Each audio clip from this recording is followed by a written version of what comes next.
CyberUK 2022. This is Plenary 5 Ecosystem Panel with key industry speakers, hosted by NCSC Deputy Director Chris Enser.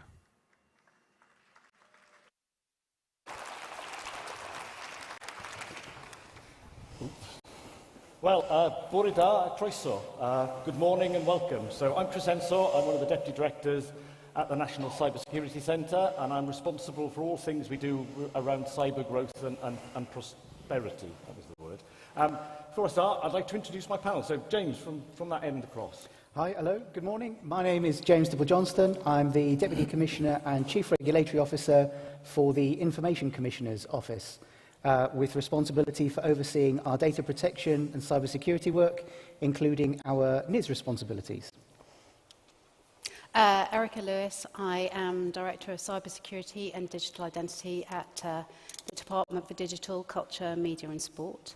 My team is responsible for the bit of cyber that looks at the economy, so skills development, which we're talking about today, innovation, thinking about getting some cyber innovation outside of London, and then thinking about business resilience and how we put that in place.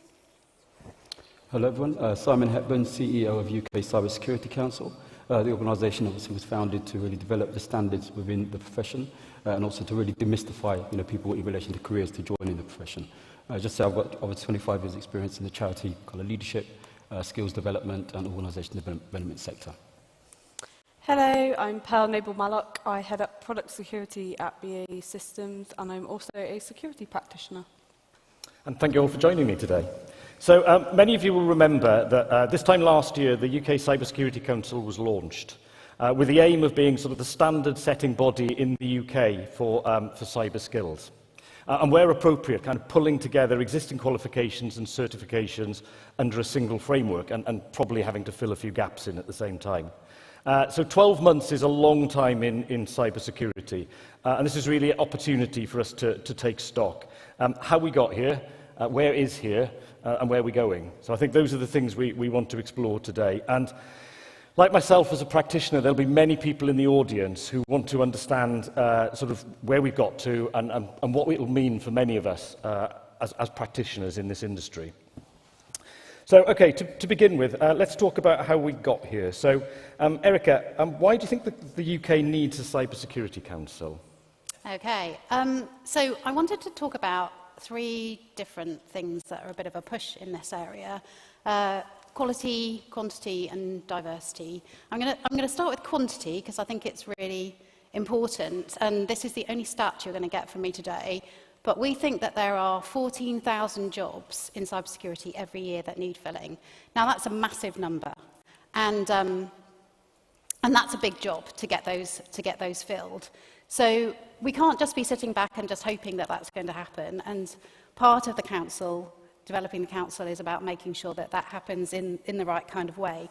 I mean, it's also a massive economic opportunity. The cyber sector is growing at a pace, and we've really got to take advantage of that. In terms of quality, my team are always telling me, you know, there's a lot of snake oil in this business, and it's true. Simon and I were talking about it. You know, lots of people who, I think, with the best will in the world, go out there, go on a training course, think that they've got the right qualification, and then, you know, they've paid a lot of money and they haven't got that. And so we need something that can make sure that when you spend your money on retraining into cyber or training into cyber in the first place, or you're a student who's going into cyber straight from college, that you're actually paying for something that is really worthwhile. And the other thing is that employers don't know who to look for either. You know, they're looking for the word cyber. We actually know that quite a number of employers are employing people who haven't got cyber qualifications and, you know, just asking them to do cyber work. So we need to be very clear that not only have we got enough people that they have got the right kind of qualifications in this area. And over the last 3 days, I've heard it again and again and again that skills is the key thing here for resilience. So if you've got the right number of people with the right qualifications in the right jobs, then, you know, the basic level of cyber resilience can be put in place. And without that, we've got a real problem. And then the last thing for me, and it's really important, is diversity. And I was here on Monday where we heard Heather Atkins from Google, who was talking about the kind of team she's got, and she was saying, you know, I've got loads of different people on my team. You know, I think she got somebody who was from a sort of media background. And then the truth is that in cyber security, we really need people who are curious, creative, and systematic. And you don't get that all in one person, or at least you're very rare. Maybe we have some in the audience, that would be great.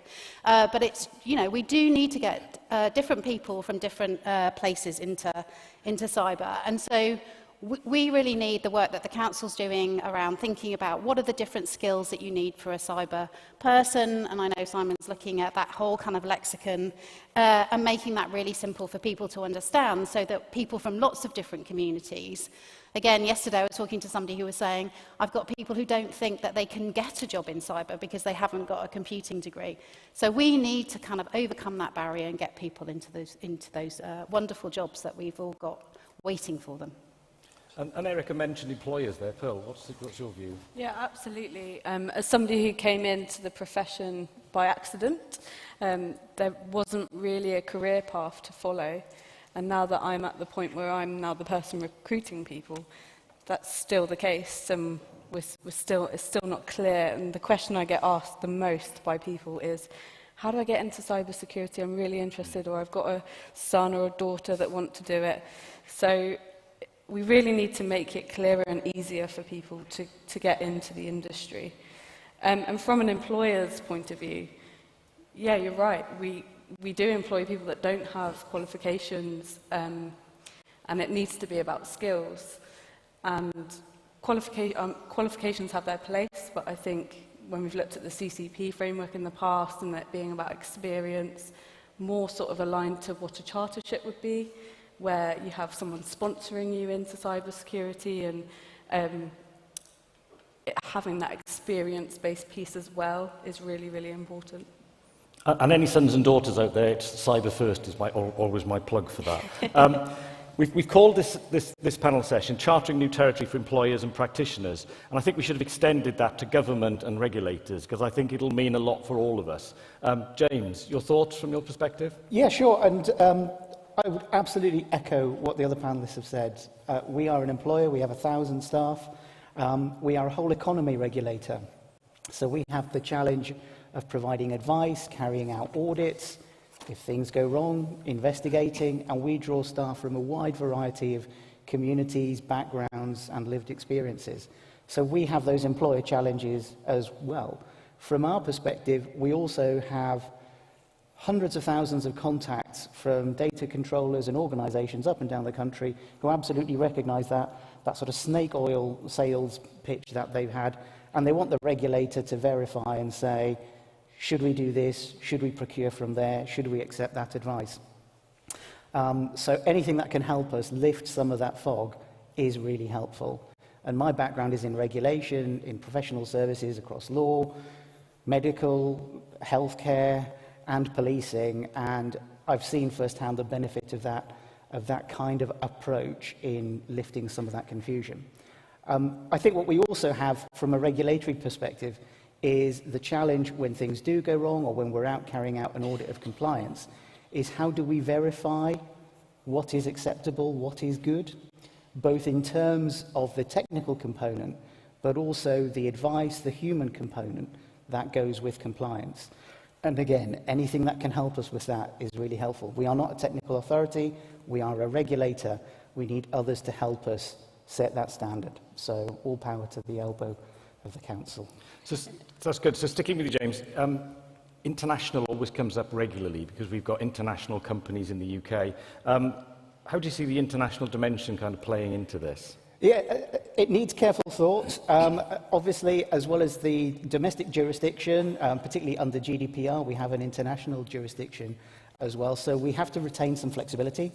And I think the challenge in data protection has been about recognition and interoperability of systems and understanding how those systems get best compliance and provide the assurance that personal data is being kept safe. I don't think it's insurmountable, but it does need some careful thought.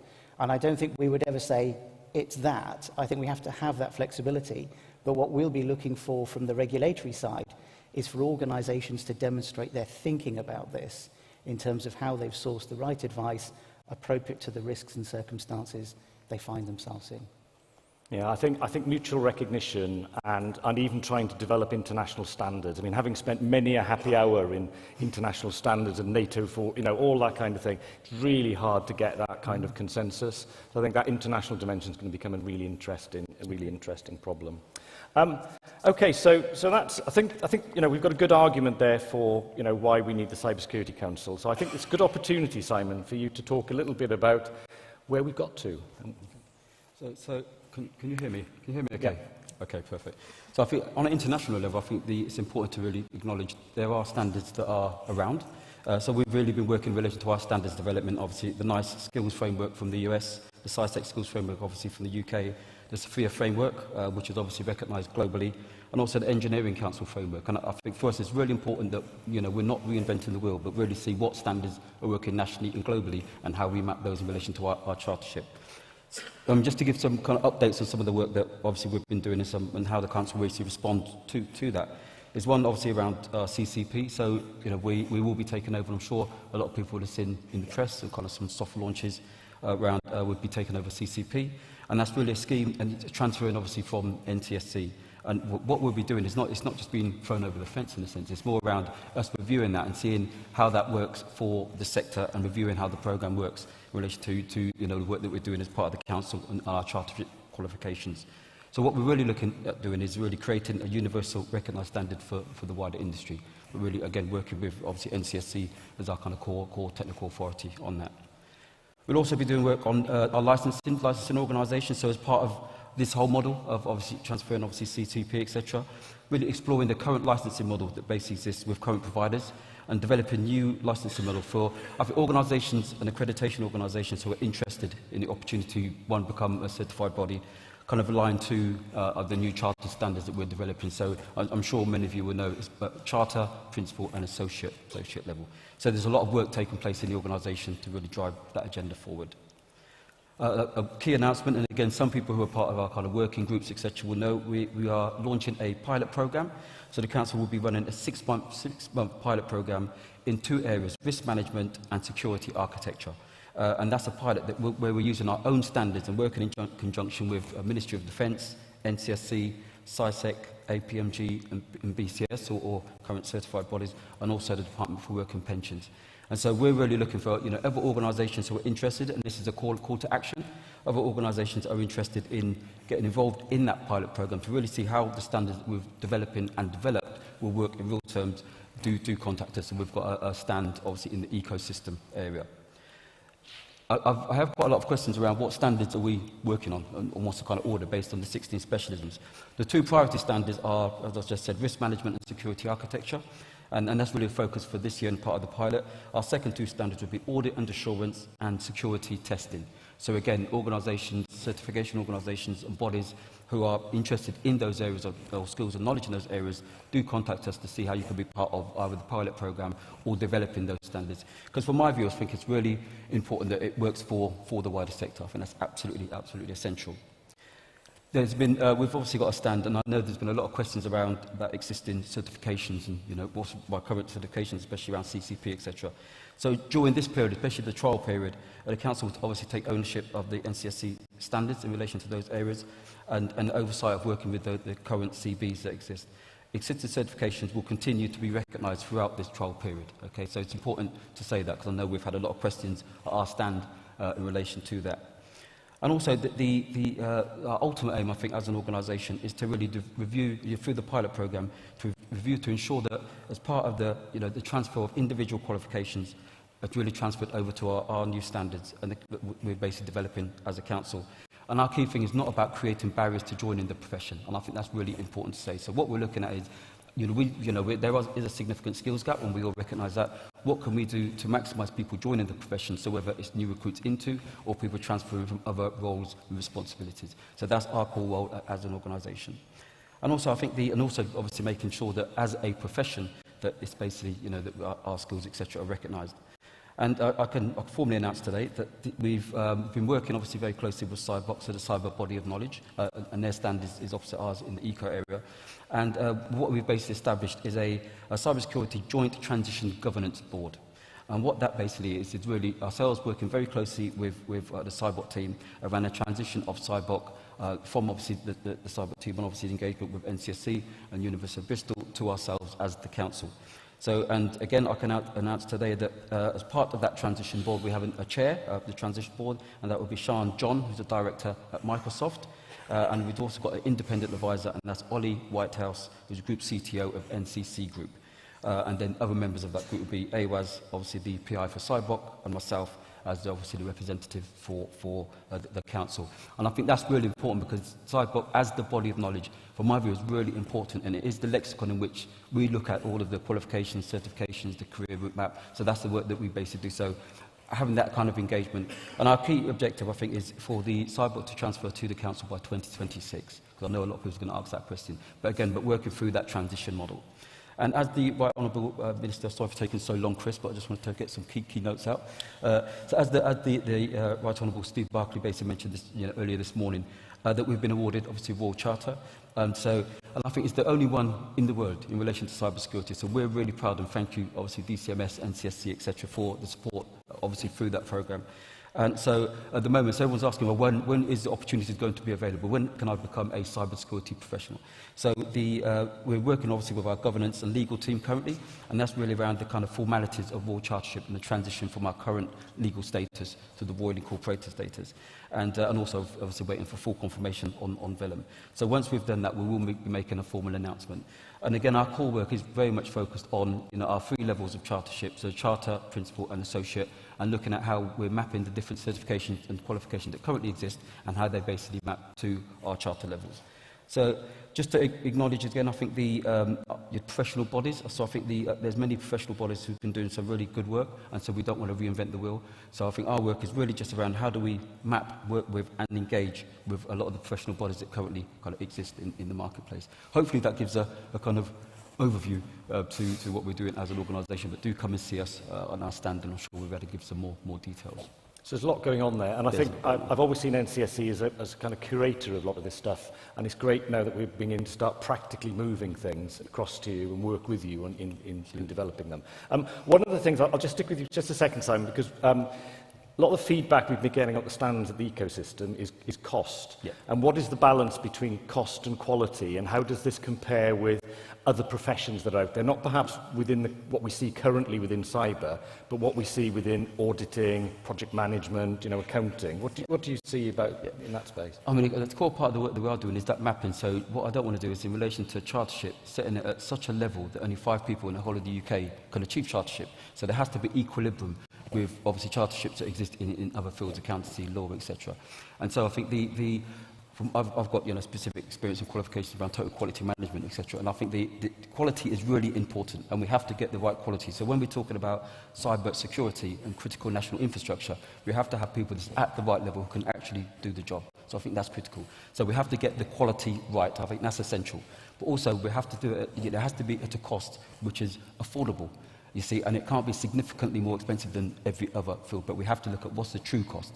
So I'm always trying to balance quality, which we have to get, is absolutely essential, but also at the right price point. Okay, so that's some of the mapping work we're doing at the moment. Thank you.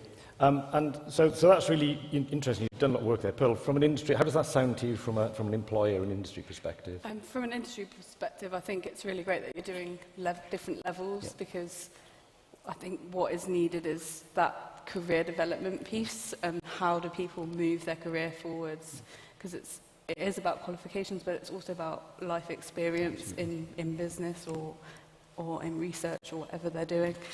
So it's about creating a pathway that people can follow and move up through.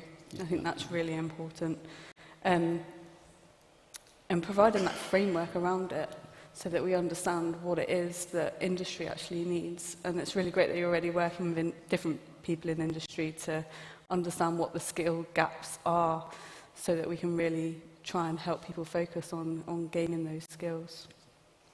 And James, how does it sound from a regulator perspective? Is this going to meet your needs? It sounds good. I think I particularly like the flexibility as well from our perspective at the ICO.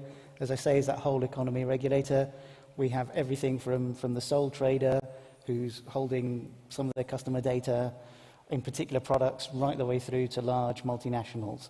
So flexibility would be helpful. I think the other thing that I like is the thinking that goes behind it, because as a regulator, what you're often looking for is assurance that thinking has taken place. It's an imperfect world, and therefore things do go wrong. But as a regulator, what we're looking for is, has the organisation been thinking about its personal data, its cybersecurity, how it gets advice, how it gets assurance, and can it provide assurance to us as the regulator? So I like the thinking-based approach too, from a regulatory perspective. And also as an employer who's got the challenge of upskilling a wide variety of staff across 5 or 6 different offices across the UK. So really pleased to hear more about the scheme. So, I mean, as a head of profession within GCHQ, you know, I've struggled with the numbers of bodies that are out there. But ultimately, we have many practitioners who are associates of those bodies or members of those bodies.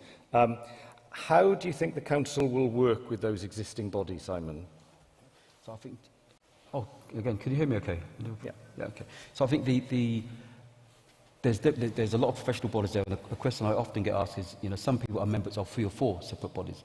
So I think there's a lot of good work that's taken place, a lot of development of skills and skills frameworks, and we're really keen on not reinventing the wheel. So it's really for me about how can we engage and interact with, and obviously with those bodies. I think there's going to be opportunities as we move forward, especially around kind of licensing opportunities. So where, you know, a specific organisation has skills or knowledge in, you know, one of our specialism areas, so security, architecture, penetration testing, etc., that there will be opportunities to provide obviously chartership. Again, as the organisation, we will be the owners of the charter, but it's about licensing them in relation to their certifications and qualifications. I've had a lot of conversations yesterday, and one individual who had actually was a chartered engineer, accountant, I'm sure there was another area, but his background and experience and what he's doing now for the last 15 years is very much in the information security and cyber security space. So he's really keen on how can I get chartered in the space I'm actually in. So a lot of the work again that we're doing is how do we then map that, because I know he wants to engage in and with the organisation.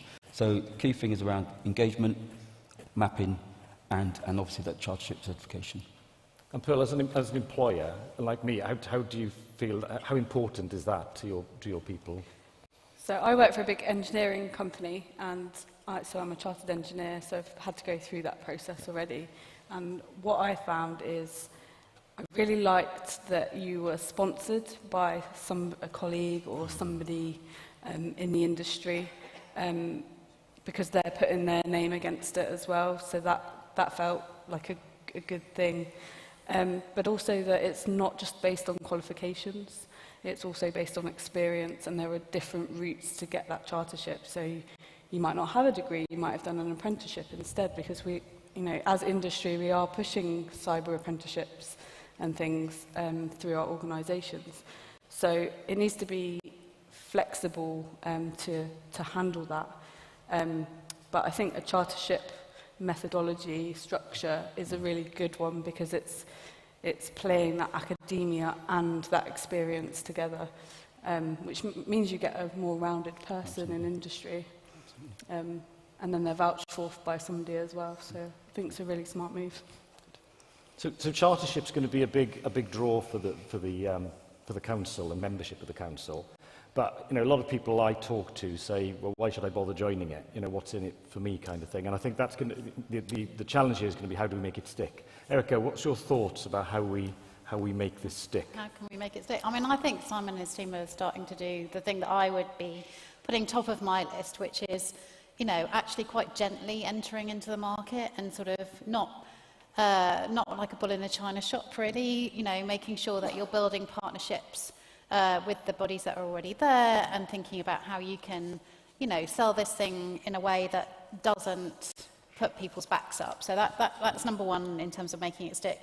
I think, you know, extending that partnership working, and I know it's definitely something that Simon's going to be doing with employers and educators, is really important, because clearly when we start to develop, as we're doing, this kind of lexicon it's going to be 16 different elements of cybersecurity training, the educators need to understand that. They need to be able to actually put it into action. And then the employers need to understand it like Pearl and sort of know, oh yeah, that's exactly the kind of thing that we need. So it's doing that. And I think, and again, we've talked about this a lot, making it really simple so that people understand it. So the people who want to be in cybersecurity can understand what it is that they need to do. The people who want to employ cybersecurity specialists can understand what they need. I mean, the next thing, which again, I know Simon's doing, is don't rush. And this is a massive elephant to eat. And, you know, taking 2 aspects each year is exactly the right thing, in my view, because that's how we're going to make it stick. And then the last thing, which is something that, you know, our organisations, Chris, can help with, is listening to you lot out there. Because, you know, as we go through this, in January, the team put out a consultation. Hopefully all of you, I'm sure all of you wrote back to it, but we're now going through those consultation responses, really interested in what you think about what the council should be doing and how it should be doing it.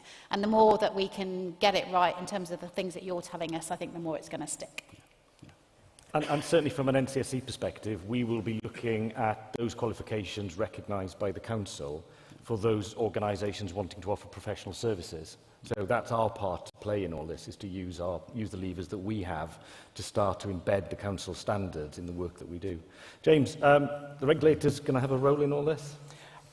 I think the regulators will. And obviously most familiar with the ICO's perspective, and we're one of a number of cyber regulators or regulators with a cyber component. But I very much welcome the engaged approach and the sort of steady development. I think regulators, and speaking from the ICO's perspective, we have a number of challenges. We wear a number of different hats. We give advice ourselves. We set guidance, which needs to draw on some of that advice.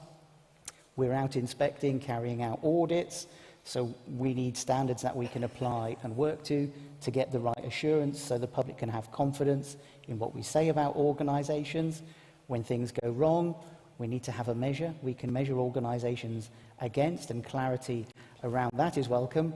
And then if things go right to the end of the regulatory process and we find ourselves in tribunals or discussions there, you know, the court needs to know they're getting the right advice and the right opinion and input. So I think regulators can play a good role working in that partnership and stakeholder-based approach which has been set out to make sure we all get to the good place that we want to.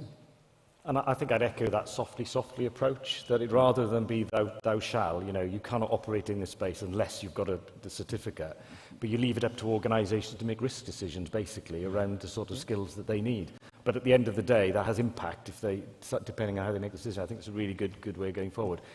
Pearl, from an industry perspective, how can industry help in this space to embed it? Yeah, I think that's a really important point, that industry need to be able to make those risk decisions based on their needs, because we do have a global shortage of people.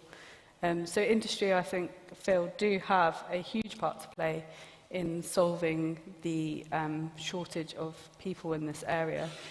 You know, and I'm seeing lots of organisations starting to bring people in, train them into cybersecurity in different areas, and we need to do more of that. And I'm also seeing small SME companies, which is really brilliant, starting to work together and share that burden, because it is harder for our, you know, smaller companies to do that. So I think industry really needs to carry on, step up, and support people through their career and make sure they're getting that development that the industry needs.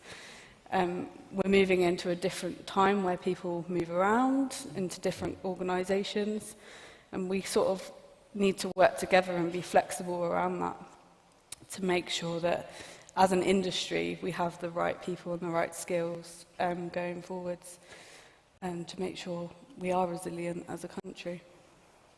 I mean, certainly, you know, hopefully, when we get this right, you know, as an employer and a head of profession, you know, the council will provide that framework that we'll be able to point our staff at and say that's what you need to work to operate in this space, and that's what we want to support you and develop you to. Because I think that's something we haven't really talked about, which is it's all very well having that ability to sort of certify and recognise, but we need to develop people as well. And I think that's a really important part of this, is how do we put in place the things that organisations need, the people need to develop the skill sets that will eventually take them into this. Because it's not about just that top end, it's about how do we create all those pathways that take people coming into this industry first, whichever direction they come from, into those really hard, some of those really hard skills that we find hard to fill. I think that will be quite an interesting challenge. And we can't just look at it as a certification only, it has to be a holistic package, I think. We need all of our practitioners to be part of that and mentor and support. Seeing lots of people wanting to do that now is just fantastic. I think previously there was so little of us that it was even harder, but now, you know, some of my team have got 5 or 6 people they're mentoring, which is just amazing.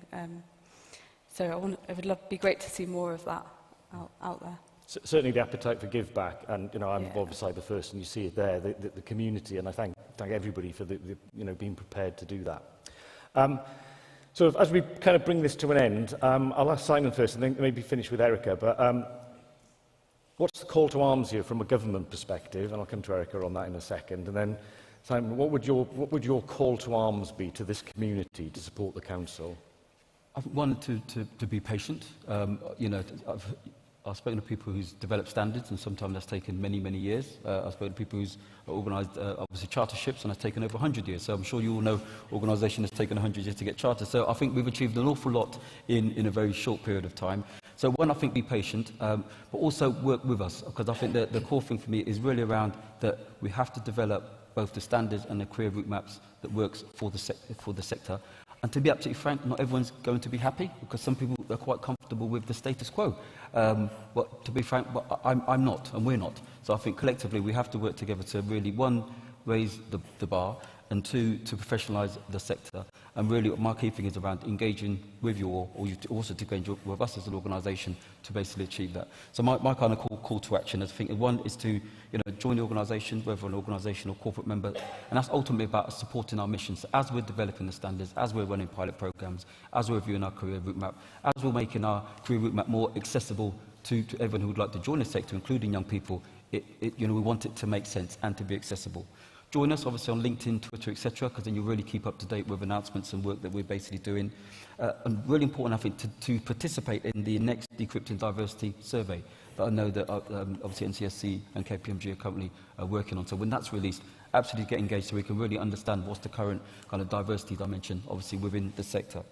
And also, really important, hopefully some of my CYBERUK colleagues here, but to connect with the CYBERUK team to map your current courses and training. So I think that's really important, because one of the key challenges has been where I know people who connect with me on LinkedIn, etc., who have masters and degrees in cybersecurity, but then can't secure a job. And that's based on some of the courses that they've obviously been engaged in, might focus on a particular area, when they actually wanted a course that very much looks at security architecture or penetration testing, etc. So, but there's an excellent program that, again, CYBERUK is running around the mapping, which then looks at, based on your course content, what area in the 16 specialisms does it focus on? And for me, that's absolutely essential in relation to people understanding what courses to engage in. So that would be my call to action. And again, do engage with us, do have the conversations, and we will look forward to partnering with you all. Erica, last word from you, from the government? So, I mean, I guess I would say a very similar thing, come and talk to us. It's very easy when a new thing gets set up to sit on the sidelines and in groups and say, well, this isn't quite what we wanted, so please don't do that. I mean, for my part, I think there's work that we want to do as a team, and I think it's our job to make sure that the international conversations are happening, and helping Simon with that, talking to other government departments who are really important in this, like DFE, and making sure that they understand what's going on and how they can dock into that. And also an ongoing discussion with Simon about, well, what do we need in terms of government support, and maybe legislation, maybe not legislation, maybe advice work, so those are the kinds of things that we'll be looking at. So I think I would, the thing I would say is patience. So I think the medical profession developed after the Medical Act in about 1851, something like that. So that's a lot, long time, 170 odd years or whatever it happens to be. We're trying to do this in a couple of years, and that's a massive ask. And I think we'll get there. I have absolutely no doubt we have to get there, because ultimately NCSC might be the National Technical Authority, but we need the Council to take over that role as the leadership in skills. So it's really important. We're going to work really closely. And I think, looking at the community, if you can contribute, that would be really welcome. But it is patience. But anybody interested in knowing more, please come along to the Ecosystem Zone, and there's lots of different stands there that cover all the work we do. And it just leaves me to thank my panel for being an excellent panel and covering some really interesting topics. And a round of applause, please. Bingo.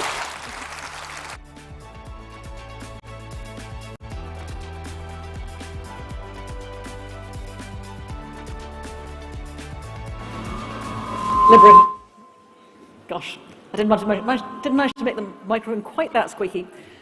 Brilliant. So thank you so much to Chris and team for a fantastic panel. I hope you're having a great morning so far. I hope you've managed to get enough coffee to keep you all going.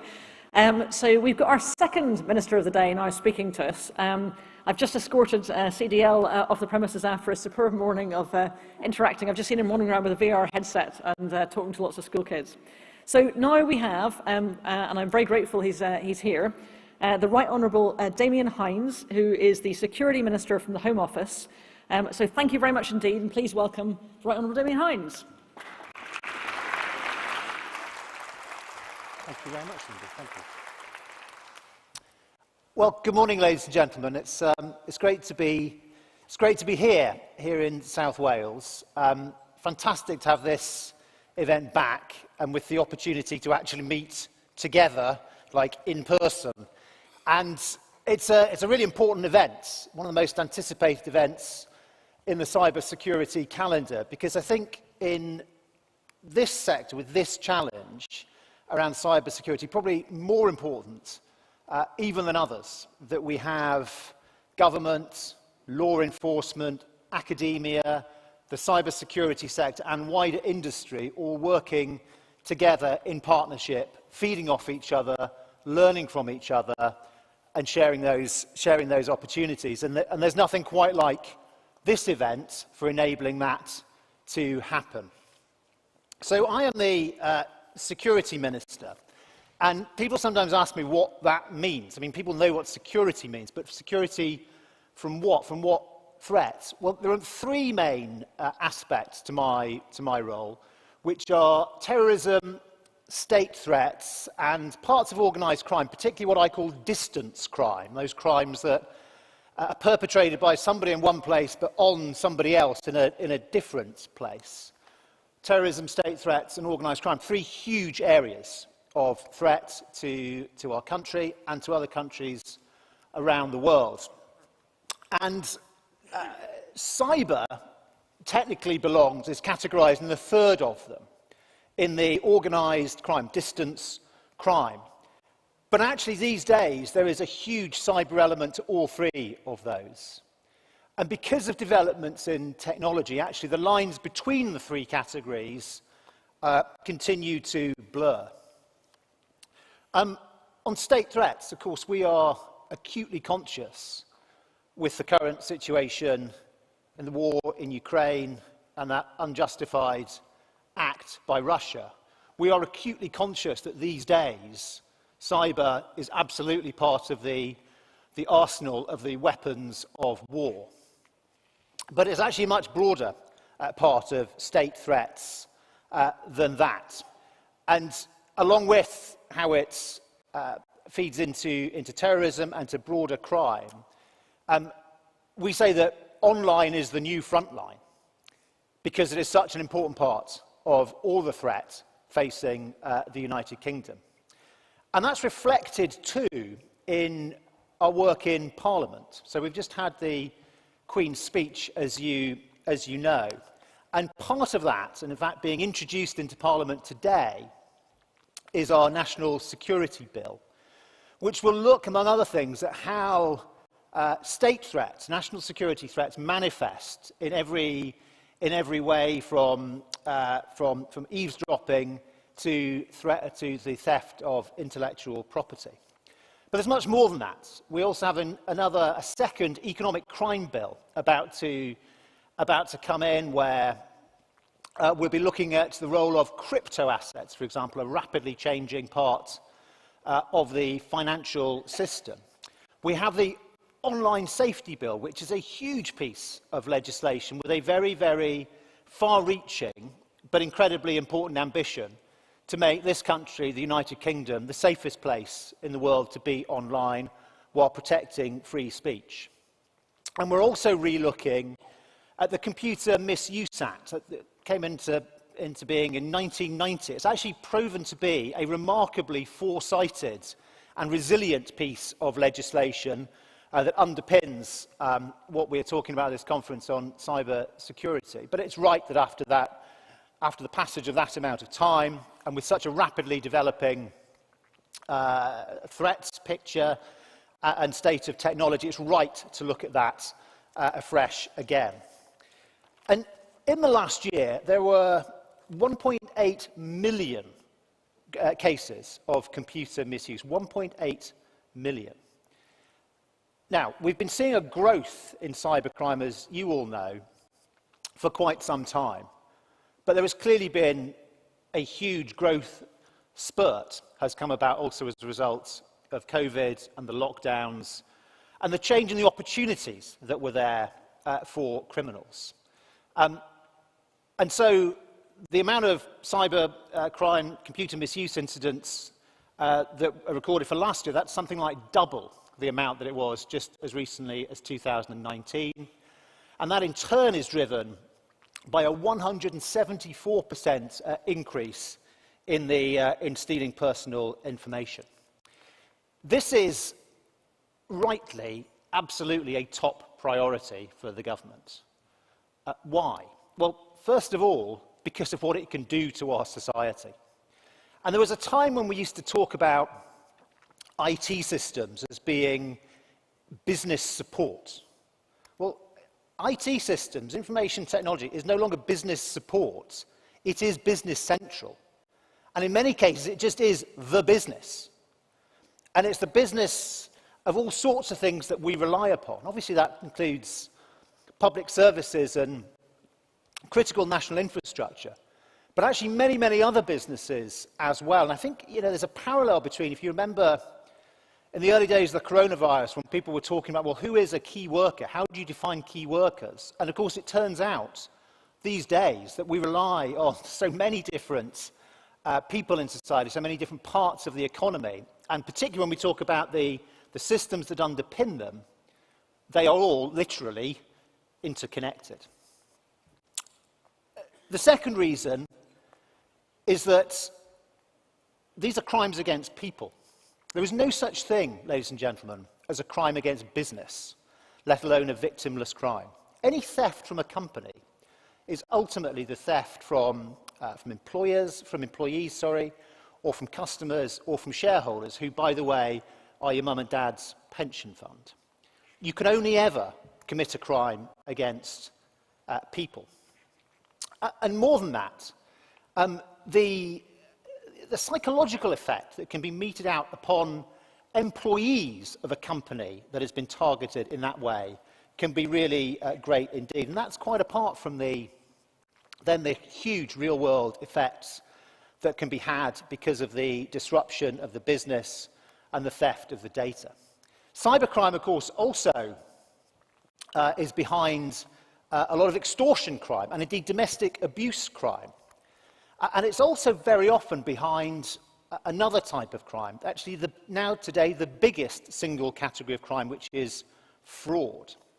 And I mentioned to you earlier this concept of distance crime, crimes that are perpetrated by somebody in one place on somebody else in a completely different place. These are the three main types of distance crime. Fraud is now the single biggest category of crime in the country, accounting for over 2/5 of crime by volume. But quite often, a fraud is preceded by a cybercrime to thieve the data that enables the fraud. It's also very often, in fact, almost always, one way or another, succeeded by an economic crime, principally money laundering. So those three really go together. But it's not just a matter of a sequence that one follows the other. Actually, they're all interconnected, because as well as the link from cyber to economic. There is also a very close link, as you know, between cybercrime and economic crime. So we need to think of them as being one whole with different manifestations. And because they are distance crimes, we also need to address them in a different way. Historically, we built up our law enforcement systems and so on around proximity crime. Crimes where the perpetrator and the victim were either in the same place, or at least with domestic burglary, for example, or car break-in, usually the victim was nearby and the perpetrator didn't travel far to the place of the crime. Nowadays, the perpetrator could be hundreds or thousands of miles away from the victim, quite often in a completely different jurisdiction altogether, and sometimes in a jurisdiction where that state turns a blind eye to, or in the worst cases, may even seek to facilitate some of that type of crime. So we need a different approach. And going after criminals continues to be incredibly important. But because of the nature of distance crime, that also puts an even greater premium on defensive law enforcement, meaning deterring the crime, meaning preventing the crime, meaning enabling people to be better protected and to disrupt the act when it is in process. The fifth and final reason I think this is so important and matters so much to government, and I wish I didn't have to say this, I wish this wasn't as big a sector opportunity as it is. I wish we didn't need to think as much about cyber security, but we do. And if we're going to, I want UK cyber security to be absolutely in the lead in the world, sharing our expertise, protecting the world economy, but also making sure that we are supporting our own economy here at home. Now, with a threat this big, quite rightly, there needs to be a comprehensive government response. And those of you who were here earlier for Steve Barclay's session will have heard Steve talking about the National Cyber Strategy. And I'm so pleased that a big theme of this conference is about a whole-of-society approach to tackling cyber crime. Because we need to break out from just thinking about cyber security as something on its own. And there are in this strategy, of course, the five pillars which underpin it. Building up the ecosystem, and I know you've just had a session on the cyber ecosystem. Strengthening our resilience to attack, and making sure that citizens can feel safe as they go about their daily business or as they work in their business. Making sure we are developing, we're investing in the technology that is going to make a difference, strengthening our and extending our international leadership, and identifying the threat and taking it head on and disrupting it at the point where it occurs. And Steve Barclay earlier will have spoken about some of the global aspects of that and about how that is being addressed by the UK government at a macro level. I want to talk a bit more about protection, about business, and about law enforcement. And underpinning all of this is the leadership of the National Cyber Security Centre, the NCSC, who are the technical authority in our country who give that intellectual leadership. And we need to make sure that then is fully manifested in standards. And that starts with government's own standards for its cyber security and through the GovAssure programme, which I think Steve will have spoken about. That is happening strongly. And also then onto critical national infrastructure and to government's own suppliers. But it's also really important that it happens throughout society, and that includes smaller businesses for whom it's not perhaps a realistic proposition to have experts on the books to advise on and to manage their cyber threat. And so standards are very important there too, and the Cyber Essentials programme and Cyber Essentials Plus provides, as it says, a good entry-level platform to build upon.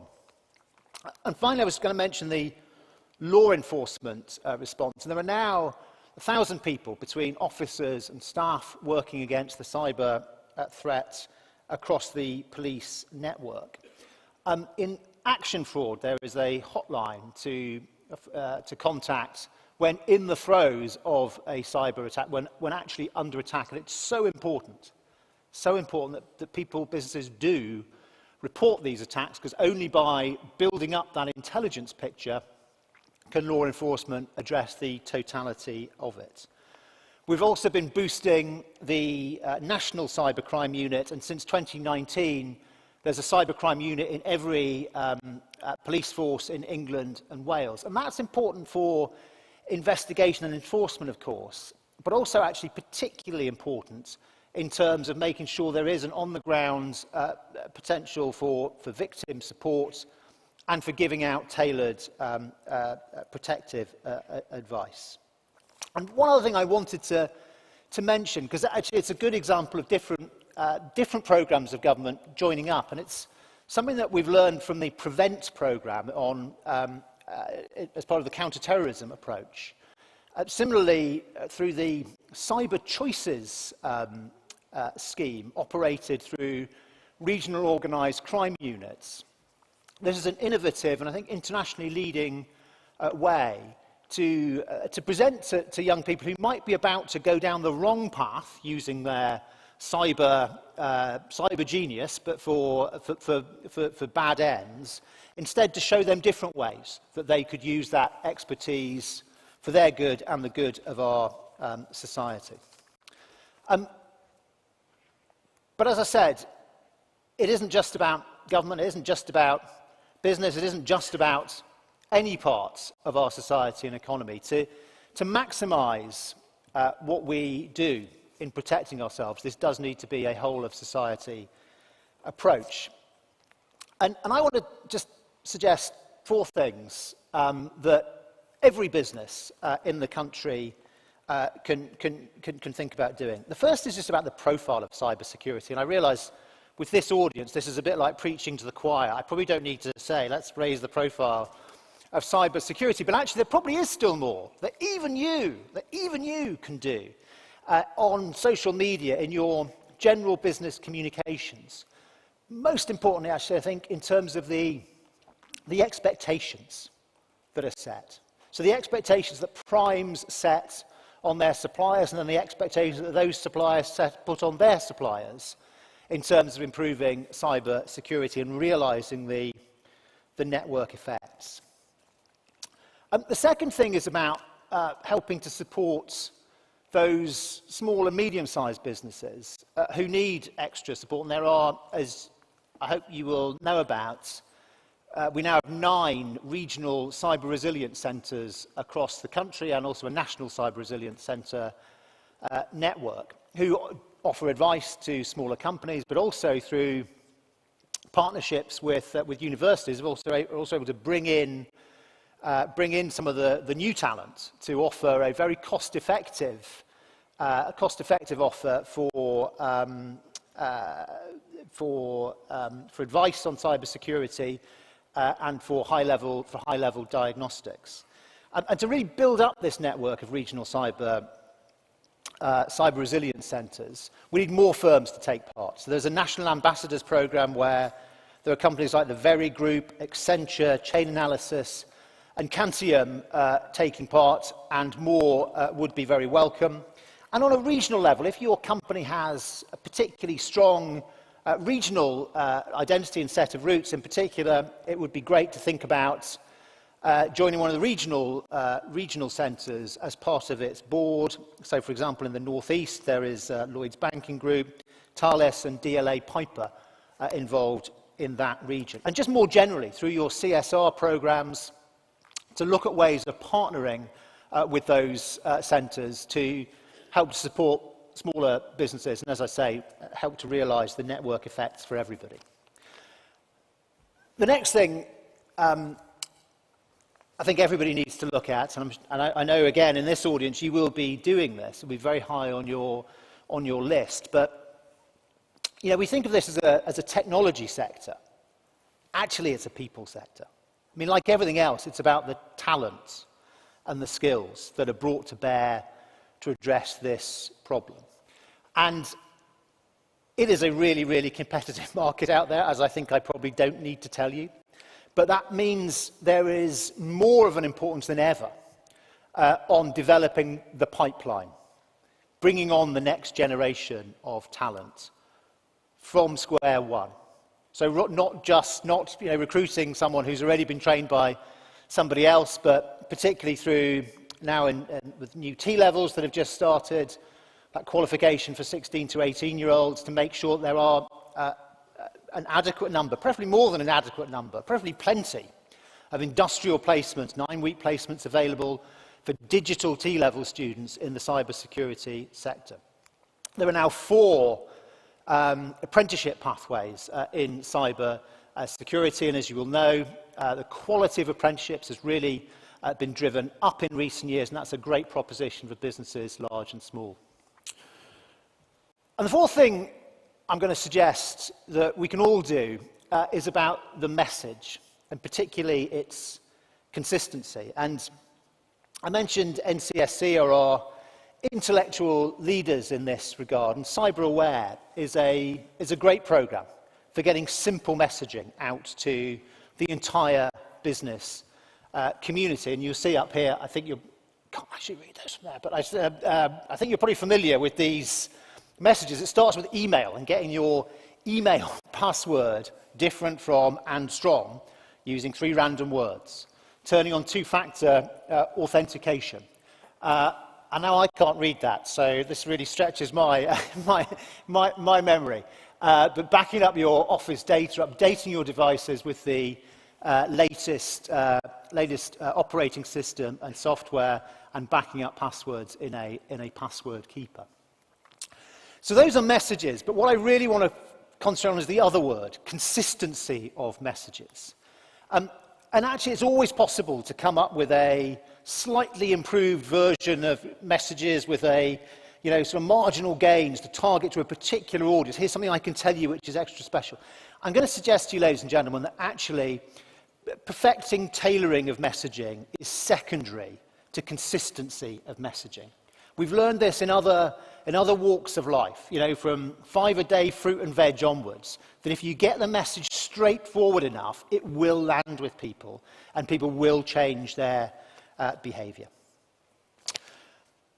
Final thing I wanted to say to you is a very simple message too, actually. It's thank you. I want to thank all of our colleagues who work in the NCSC and in law enforcement through the different agencies, Action Fraud, the police, and throughout, but also all of you, because this is a whole of society effort. This is a whole of society coming together, which harnesses the genius, the motivation of the private sector, the innovation of academia, working together with our colleagues in law enforcement and the public sector to make sure our country can be as safe as it can be.